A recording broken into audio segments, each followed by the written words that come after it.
Hello दोस्तों, तो एक बार फिर से स्वागत है हमारा यूट्यूब चैनल मिशन 2 पे। तो दोस्तों, इससे पिछले वाले वीडियो में मैं मैथ का क्लास 8 का मैथ का महत्वपूर्ण सवाल करवा रहा था, ठीक है, जिसमें कुछ वीडियो कट गया था, ठीक है। उसी को पूरा करने के लिए इस वीडियो को बना रहा हूँ, ठीक है।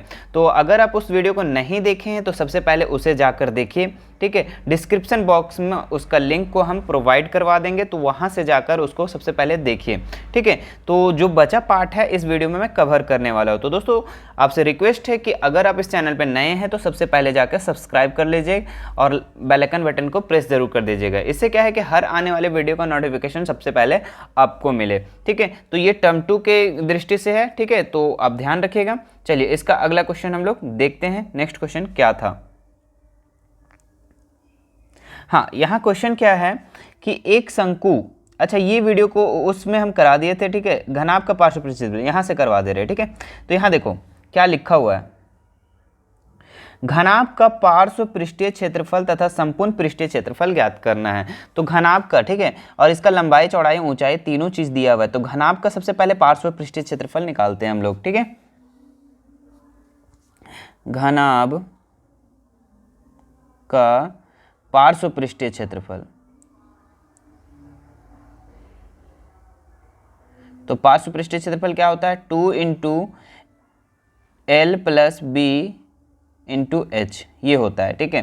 तो यहाँ पे हम लोग करेंगे 2 इंटू एल प्लस बी कितना है देखो, तो लंबाई और चौड़ाई तो 10 प्लस 8, ठीक है। और ऊंचाई कितना है देखो, तो ऊंचाई 6 है, ठीक है। तो यहाँ लिखेंगे 6 दूनी 12, मल्टीपल में तो 12 लिख लो यहाँ पे, और इंटू 10 और 8 18, और 18 और 10 को अगर मल्टीपल करेंगे तो कितना हो जाएगा? 18 और 10 को मल्टीपल करेंगे तो 8 दूनी 16, तो 216, ठीक है, 216 सेंटीमीटर स्क्वायर। जब भी हम लोग क्षेत्रफल निकालते हैं तो स्क्वायर में करते हैं, ठीक है। चलो अगला क्वेश्चन यहाँ पे देखो, इसी का दूसरा क्या लिखा हुआ है? संपूर्ण पृष्ठीय क्षेत्रफल। तो संपूर्ण पृष्ठीय क्षेत्रफल हम लोग निकालते हैं, ठीक है। घनाभ का संपूर्ण पृष्ठीय क्षेत्रफल लिखेंगे, घनाभ का संपूर्ण पृष्ठीय क्षेत्रफल,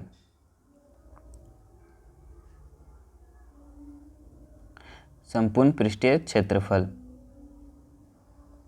तो घनाभ का संपूर्ण पृष्ठीय क्षेत्रफल क्या होता है? 2 into L B plus B H plus H L, ठीक है। तो ये होता है। अब इसमें हम लोग इसको पुट करेंगे, ठीक है। 2 इंटू एल कितना है देखो, एल 10 इंटू बी कितना है 8, फिर प्लस देंगे, फिर कितना दिया हुआ है देखो, अगला बी कितना दिया हुआ 8, और एच कितना दिया हुआ है देखो 6 दिया हुआ है, तो 6 लिखेंगे प्लस, फिर यहाँ पे एच कितना है 6 और एल कितना है 10, ठीक है। इसको लिख लेंगे, उसके बाद कैलकुलेशन करेंगे तो 2, और यहाँ पे देखो अंदर में 8 दहें के 80 प्लस 8 छक 48 प्लस 6 दहें के कितना हो जाएगा 60। अब यहाँ पे करेंगे 2 इंटू, सबको जोड़ दो, यहाँ पे 8 का 8 हो जाएगा, और 4 6 4 10 और 8 18, तो कितना हो जाएगा 188, ठीक है।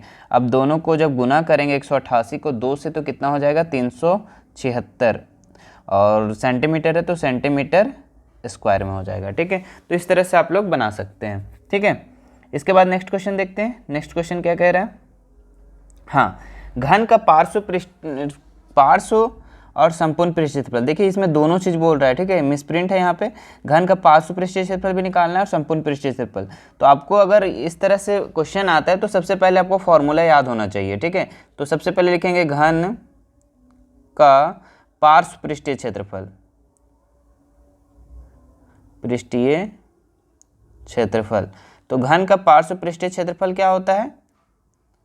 हाँ, 4a स्क्वायर, ठीक है। क्या होता है? 4a स्क्वायर, ठीक है। और कुल होता है 6, ठीक है। तो 4 इंटू लिखेंगे, और a कितना दिया हुआ है फर्स्ट में 5 दिया हुआ है, 5 का स्क्वायर कर देंगे, 5 इंटू 5 कर देंगे, तो 5 25, 25 चौके कितना हो जाएगा 100, ठीक है। इसी तरह से दूसरा भी निकाल लेते हैं हम लोग। क्या लिखा हुआ है? घन का संपूर्ण पृष्ठीय क्षेत्रफल। लिख देते हैं घन का कुल पृष्ठीय क्षेत्रफल, कुल पृष्ठीय क्षेत्रफल। संपूर्ण बोलो या कुल बोलो, बात बराबर है, ठीक है। तो कुल हो जाएगा तो कितना हो जाएगा 6a स्क्वायर, ठीक है। फॉर्मूला आप लोग को जबान पे याद रखना होगा, ठीक है। 6 इंटू ए कितना है 5 इंटू 5, तो हो जाएगा 5 25, 25 छक 150, तो 150। अच्छा 150 क्या होगा यहाँ पे सेंटीमीटर क्षेत्रफल पूछ रहा है तो स्क्वायर होगा, सेंटीमीटर स्क्वायर। ठीक है, इसी तरह से नेक्स्ट देखते हैं हम लोग। अगला दिया हुआ है 20, तो इस तरह से सेम का सेम होगा। इसी तरह घन का पार्श्व पृष्ठीय क्षेत्रफल, पार्श्व पृष्ठीय क्षेत्रफल क्या होता है 4a स्क्वायर, 4a स्क्वायर। तो लिखेंगे 4 इंटू ए कितना दिया हुआ है 20 इंटू 20, 20 इंटू 20। ठीक है, तो 20 2 दूनी 4 है ना, कितना हो जाएगा 60, और 160 को 4 से मल्टीपल करेंगे तो 1600, तो 1600 सेंटीमीटर स्क्वायर। और कुल इसी तरह से निकाल लेंगे, घन का कुल पृष्ठीय क्षेत्रफल, घन का कुल पृष्ठीय क्षेत्रफल। यहाँ पे हम लोग क्या करेंगे 6a स्क्वायर होता है ना, 6a स्क्वायर, तो 6a स्क्वायर, तो 6 इंटू ए कितना दिया हुआ है 20 इंटू 20, 20 इंटू 20, और सबको मल्टीपल करेंगे तो कितना हो जाएगा 6 दूनी 12 दूनी 24, तो 2400 हो जाएगा यहाँ पे। ठीक है, सेंटीमीटर स्क्वायर। तो इस तरह से आप लोग बना सकते हैं। अगला आप लोग इसको खुद से ट्राई करो। 11 को यहाँ पे सिर्फ क्या करना है, एक के जगह में 11 11 डाल देना है। ठीक है, 11 और 11 डाल देना है। यहाँ पे भी आप लोग को क्या करना है 11 11 डाल देना है। उसके बाद कैलकुलेशन करके आप लोग का आंसर कर सकते हैं। ठीक है, तो ध्यान रखिएगा। चलो नेक्स्ट पढ़ते हैं हम लोग।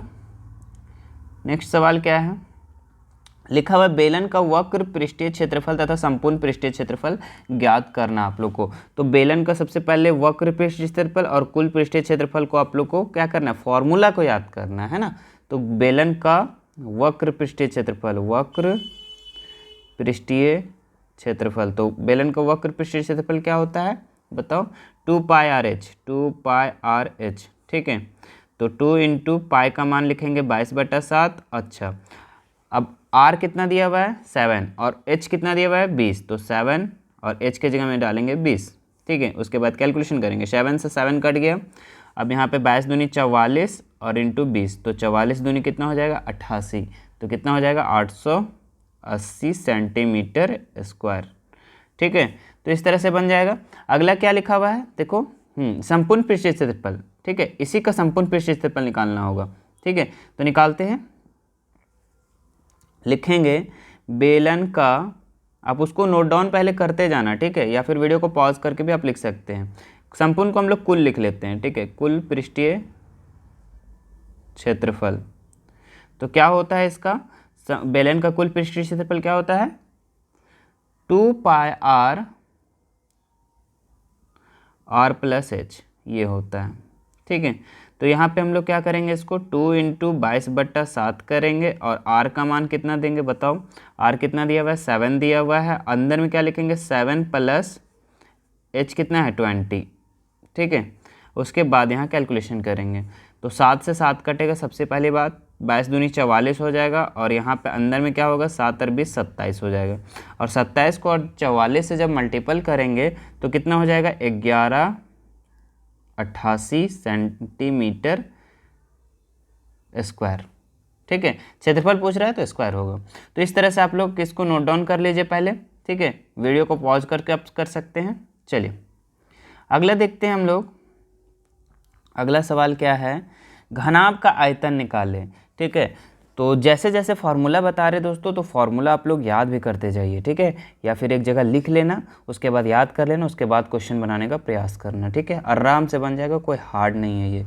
ठीक है, घनाभ का आयतन लिखेंगे। यहाँ सबसे पहले घनाभ का आयतन का दिया हुआ लंबाई चौड़ाई ऊंचाई मतलब LBH दिया हुआ है। ठीक है, लिखेंगे यहाँ पे घनाभ का आयतन क्या होता है, घनाभ का आयतन L into B into H, LBH होता है। ठीक है, L कितना दिया हुआ है 6, B कितना दिया हुआ है 2, और H कितना दिया हुआ है 3। ठीक है, तो गुना कर दो सबको, 6 दूनी 12, 6 दूनी 12, 12 तिया 36 है ना, 36 मीटर है ना, सेंटीमीटर है, मीटर है, यहाँ में स्प्रिंट है। ठीक है, तो मीटर क्या होगा, स्क्वायर होगा या क्यूब होगा, तो स्क्वायर होगा, ध्यान रखना स्क्वायर होगा। क्या होगा, स्क्वायर होगा।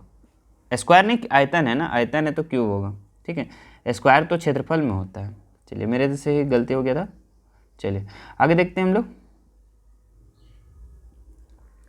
हाँ, बी नंबर, इसी का क्या बोल रहा है कि आयतन निकालने ना, तो घनाभ का आयतन सेम उसी फॉर्मूला में बैठाएंगे हम लोग। क्या लिखेंगे L into B into H, LBH भी लिखो या L into B into H, बात बराबर है, ठीक है। 12 इंटू 9 इंटू 5, ठीक है, गुना कर दो यहाँ पे, कितना हो जाएगा, 9 × 45 है ना, 45 को फिर 12 से मल्टीपल करो इधर साइड में, 45 को 12 से, 45 दूनी 90 और 45 का 45, तो 0 9 5 14 और यहाँ पे 10, 10 कितना हो जाएगा 40, तो 1040 इसका हो जाएगा। अच्छा यहाँ सॉरी यहाँ पे 4 है ना, तो 4 और एक 5 होगा तो 540 होगा, ठीक है, कितना होगा 540, तो 540 मीटर क्यूब, ठीक है। चलो इसी तरह से अगला आप बना सकते हैं, ठीक है।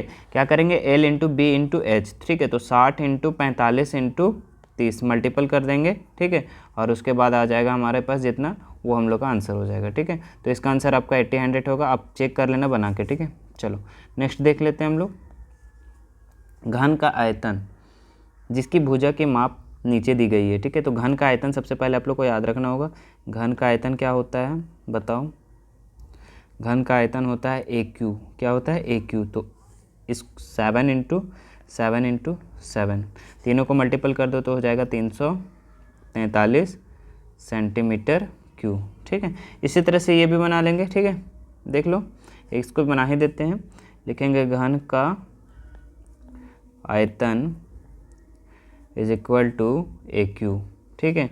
तो A कितना दिया हुआ है, 12 दिया हुआ है, इंटू 12 दिया हुआ है, इंटू 12, A मतलब भुजा है ना, तो 12 को 12 से इंटू करेंगे तो कितना हो जाएगा बताओ, 1728 हो जाएगा, कितना हो जाएगा 1728, 2 दूनी 4 दूनी 8, हाँ 1728 सेंटीमीटर क्यूब, ठीक है। आयतन जब भी निकलेगा तो क्या होगा, क्यूब होगा।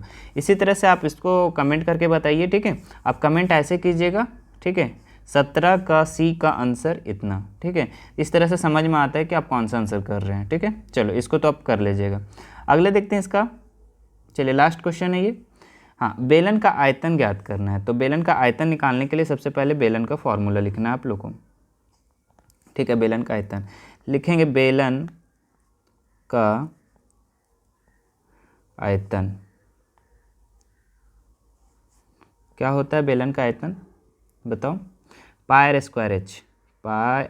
स्क्वायर h, ठीक है।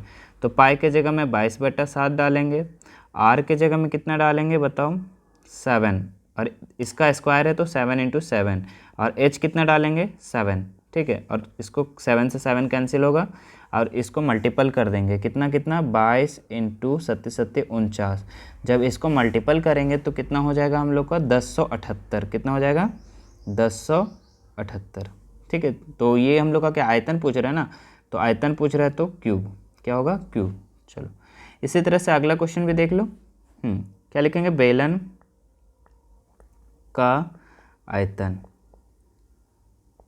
क्या होता है, बेलन का आयतन पाई r स्क्वायर h, तो पाई के जगह में डालेंगे 22/7, r के जगह में कितना है 14 इंटू 14, और h के जगह में कितना डालेंगे 10, है ना, देखो यहाँ पे 14 10 है ना। उसके बाद इसको कैलकुलेशन करेंगे तो 7 दूनी 14, 22 दूनी 44, और इधर 140, 44 और 140 को मल्टीपल करेंगे, 44 इंटू 140 को जब मल्टीपल करेंगे तो हो जाएगा हम लोग का, कितना हो जाएगा 61 60, ठीक है। आप मल्टीपल करके देख सकते हैं, ठीक है, सेंटीमीटर क्यूब, ठीक है। इसी तरह से देखते हैं अगला क्वेश्चन। अगला क्वेश्चन आप लोग को खुद से बना के ट्राई करना है, खुद से बना के हमको यहाँ पे कमेंट बॉक्स में बताना है आप लोग को। इस तरह से बताइएगा 18 का C का आंसर इतना, ठीक है, जितना भी आएगा, ठीक है। तो उम्मीद करते हैं ये वीडियो आप लोग को अच्छा लगा होगा, और अच्छा लगा हो तो लाइक ज़रूर कर दीजिएगा, और चैनल पे नए हैं तो सब्सक्राइब ज़रूर कर दीजिएगा दोस्तों, ठीक है। और इससे क्या है कि हमको भी मोटिवेशन मिलता है वीडियो बनाने में, तो सब्सक्राइब ज़रूर कर दीजिएगा और शेयर करना ना भूलिएगा, ठीक है। धन्यवाद।